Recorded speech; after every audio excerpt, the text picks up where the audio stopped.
Selamat pagi, selamat siang, dan juga selamat malam Ibu dosen dan juga teman-teman semua. Di sini kami dari kelompok 7, kami akan mempresentasikan proyek utama kami yaitu permainan dadu. Sebelum kami mempresentasikan, kami akan memperkenalkan diri terlebih dahulu. Nama saya Kevin Julian Radinata dengan nomor NPM 2107-11024 dan juga rekan saya Elvinus NPM 2107116061. Sebelum masuk ke dalam permainan, kita tarik mundur terlebih dahulu mengenai latar belakang dari kami menciptakan sebuah permainan dadu ini. Yang pertama ada kelompok target. Sasaran atau target kita adalah sekelompok orang dengan usia 9-12 tahun, unisex, laki-laki dan juga perempuan yang adalah seorang pelajar sekolah dasar. Lalu jumlah kelompok yang kami target untuk bisa menjadi pemain dalam permainan yang kita buat adalah 2-4 pemain dalam satu set permainan. Lalu masalah yang dapat dipecahkan adalah 1. Banyak pelajar SD masih kesulitan untuk mengoperasikan hitung bilangan dalam mata pelajaran matematika tentu khususnya.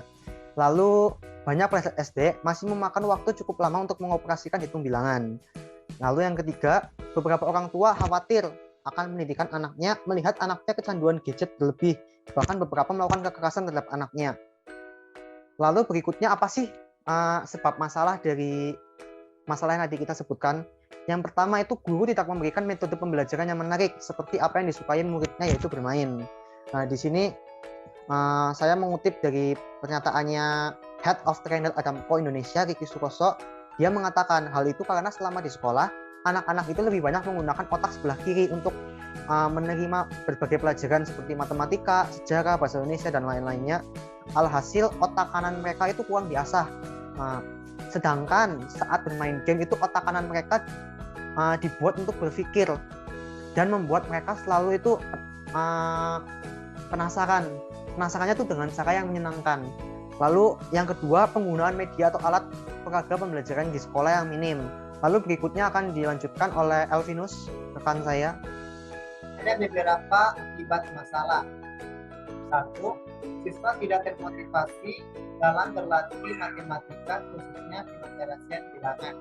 Yang kedua, membentuk persepsi buruk terhadap mata pelajaran matematika.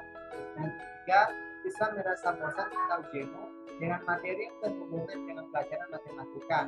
Keempat, didapat nilai akhir yang buruk karena kurang memahami konsep dasar dari sebuah matematika itu sendiri, yakni operasi hitung bilangan. Ada juga beberapa solusi, di antaranya 1. Guru dapat mengubah cara mengajar menjadi lebih kreatif dan inovatif. 2. Orang tua harus mengawasi anaknya untuk tidak bermain gadget berlebihan. 3. Memberikan anak sebuah permainan yang kreatif, menyenangkan sekaligus melatih kemampuan matematika. Kelompok kami memilih salah satu solusi, yaitu memberikan anak sebuah permainan yang kreatif, menyenangkan sekaligus melatih kemampuan matematika.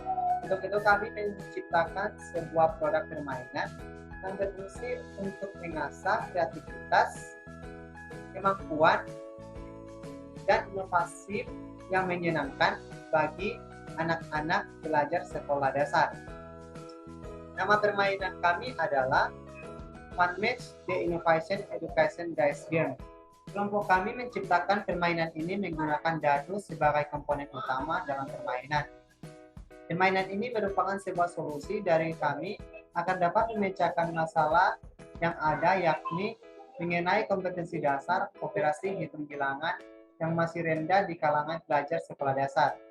Permainan ini mengandung unsur edukasi bagi pelajar sekolah dasar yang dapat mengasah kreativitas, logika, kecepatan, serta mengambil keputusan dalam operasi hitung bilangan. Alat-alat permainan terdiri dari papan utama, rectangle, dadu bilangan, dadu hasil, dan dadu operasi hitung bilangan, serta ember dadu. Papan utama berfungsi sebagai tempat merangkai dadu hasil dan dadu bilangan. Papan utama berbahan kayu balsa yang berkarakteristik 1. Denda biaya, 2. Ringan, 3. Ketahanan menerima stressing yang tinggi, dan 4 renewable materials. Pada papan utama terdapat silinder yang berfungsi sebagai poros atau pusat untuk memutar dadu sesuai dengan operasi yang kita inginkan dalam merangkai dadu bilangan.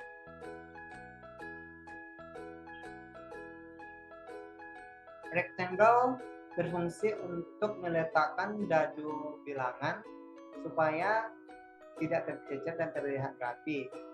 Rectangle berbahan kayu balsa juga yang berkarakteristik 1. Rendah biaya, 2. Ringan, 3. Ketahanan menerima stressing yang tinggi, 4. Renewable material. Dadu bilangan, dadu hasil, dan dadu operasi hitung. Ukuran 2x2 cm, berbahan plastik termoset, berkarakteristik 1. Tahan terhadap suhu tinggi, 2. Tahan terhadap zat kimia, 3. Tingkat stabilitas yang tinggi, 4. Rendah biaya, 5. Warna yang jernih. Ember dadu berbahan high density polyethylene HDPE yang berkarakteristik 1.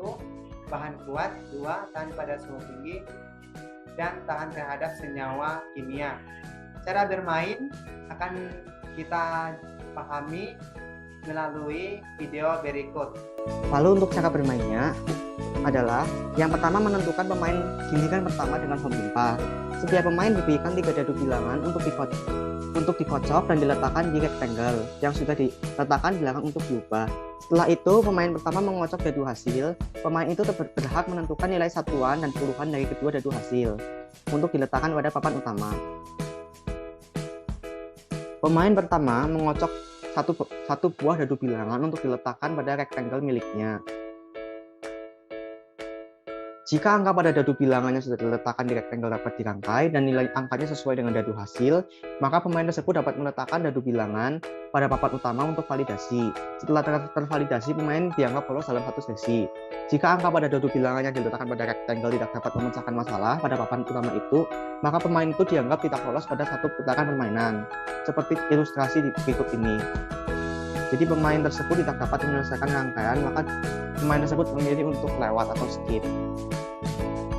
Nah, lalu orang kedua yang mengocok, giliran kedua yang mengocok, dia mendapatkan angka 3 dan dia bisa menyelesaikan permasalahan rangkaian pada papan utama tersebut.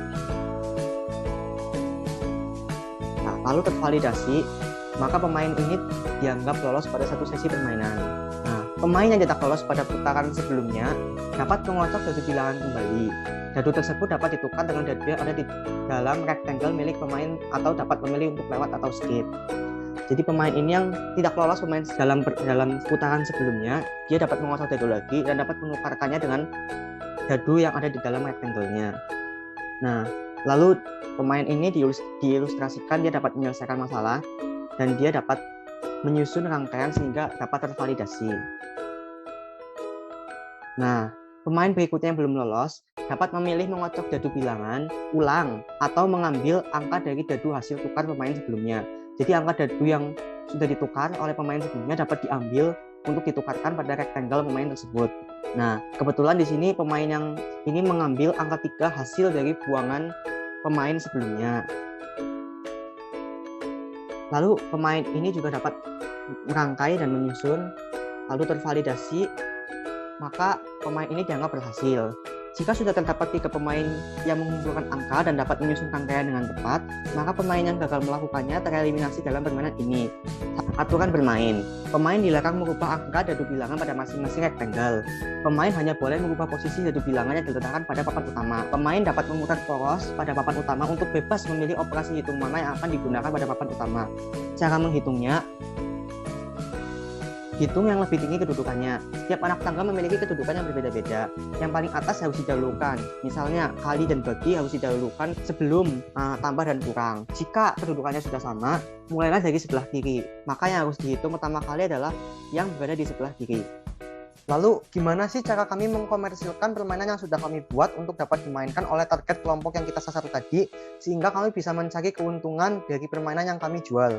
Nah, ini tentang produk kami. Dalam satu kemasan produk kami, di dalamnya terdapat 18 biji dadu bilangan, 8 biji dadu operasi bilangan, 4 biji dadu hasil, 1 buah papan utama, 4 buah kayu rectangle, lalu ada 1 buah ember dadu. Nah, lalu kemudian target market. Sebelum masuk ke target market, kita analisis market dulu nih. Siapa sih yang bakal beli produk kita?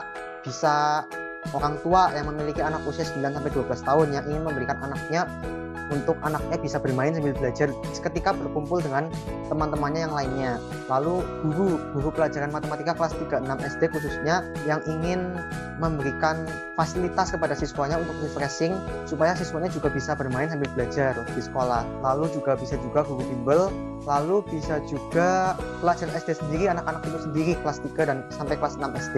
Nah, segmentasi terbesar kita adalah orang tua, sehingga pada awal kita menjalankan usaha kita lebih menargetkan kepada orang tua. Mengapa sih orang tua? Karena orang tua mempunyai kepedulian yang tinggi terhadap anaknya yang merupakan target pemain dalam permainan ini. Nah, jika anak-anak yang kita target, maka anak tersebut juga akan meminta orang tuanya untuk membelikannya. Lalu target marketnya adalah orang tua terbesarnya. Lalu kita jelaskan di sini demografinya usia 28 tahun hingga usia 45 tahun. Lalu sudah memiliki pekerjaan, memiliki status sosial middle class hingga upper middle class. Lalu kebiasaannya itu apa? Cenderung berbelanja secara online dengan kemudahan pengiriman barang, rajin mengakses sosial media baik Facebook maupun Instagram, sering mengunjungi toko online melalui handphone maupun komputer. Lalu daya belinya itu mulai dari 100.000 sampai 200.000 per produk atau paket produk. Lalu berikutnya, apakah target market tersebut mau atau ingin membeli produk kita? Jadi kita tuh membuat produk permainan edukasi ini bukan yang pertama kali. Sebelumnya sudah ada seperti 2 permainan yang sudah tertampil di gambar ini. Ada permainan Fun Tinker, ada permainan Logiko dengan harga yang mahal sekali ini, bahkan 1,3 juta dan 205.000. Tapi sudah terjual cukup banyak dan juga memiliki ulasan yang bagus atau rating yang bagus. Jadi kami itu cukup yakin untuk menjual produk kami itu laku di pasaran melalui media online. Lalu strategi marketing kita gimana sih? Jadi strategi marketing kita menggunakan 2 platform yang memiliki pengguna karena target market terbesar. Jadi tadi ada Facebook, jadi yang dari seluruh pengguna Facebook itu ada 20% untuk kalangan usia 30-49 tahun di Indonesia ya. Lalu pengguna Instagram sebesar 11,4% untuk kalangan usia 35-45 tahun di Indonesia. Ini menurut sumbernya dari napoleoncat.com tahun 2020. Lalu apa sih strategi yang kita tawarkan melalui media sosial tersebut?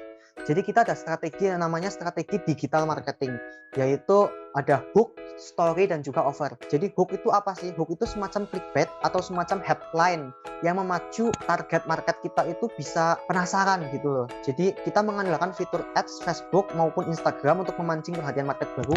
Dalam ads tersebut itu menampilkan clickbait yang berisi masalah dan akibat masalah. Jadi kita tampilkan tuh masalah-masalahnya dan akibat masalahnya yang membuat mereka tuh terpancing gitu loh. Lalu story itu apa sih? Jadi kita memberikan penjelasan sebab tadi kan mereka sudah terpancing tuh, sudah penasarannya tinggi. Nah kita tuh di situ kita tuh ceritakan gitu loh sebab dari sebuah permasalahan itu dengan melalui apa? Dengan melalui konten itu bisa melalui feed Instagram, bisa dengan mengadakan webinar berhadiah juga. Lalu setelah mereka nih sudah tahu, sudah teredukasi mereka, lalu kita tawarkan berupa solusi dari sebab masalah yang ada. Dari sebab tadi yang kita paparkan tadi itu kita tawarkan solusinya, ini loh permainan edukasi yang kami ciptakan sehingga anak-anak itu bisa bermain sambil belajar. Nah ini kita ada gambar funnelingnya. Jadi funneling pertama itu ada hook, itu untuk membangun atensi. Dari atensi itu jadi timbul ketertarikan, dari ketertarikan timbul keinginan, dari keinginan timbul lagi aksi atau closing istilahnya, atau kita jual. Lalu untuk harga Pax produk FunMed The Innovation Education Dice Game ini kita jual dengan harga 159.000 per paxnya. Nah ini cukup mahal karena strateginya kita juga strategi dengan ide dan kreativitas, kebanyakan dari konten-konten. Walaupun bahan-bahan yang kita berikan itu sangat rendah biaya, modalnya kita sangat rendah biaya, tetapi konsep yang kami ciptakan, sebuah masalah yang kami ciptakan itu menjadi sebuah nilai lebih. Seperti tadi permainan-permainan edukasi lainnya bisa dijual harga jutaan, bisa dijual harga 200 ribuan. Nah kita mematok harga 159.000. Sekian dari kelompok kami, terima kasih, mohon maaf jika ada kesalahan-kesalahan kata dan yang lainnya.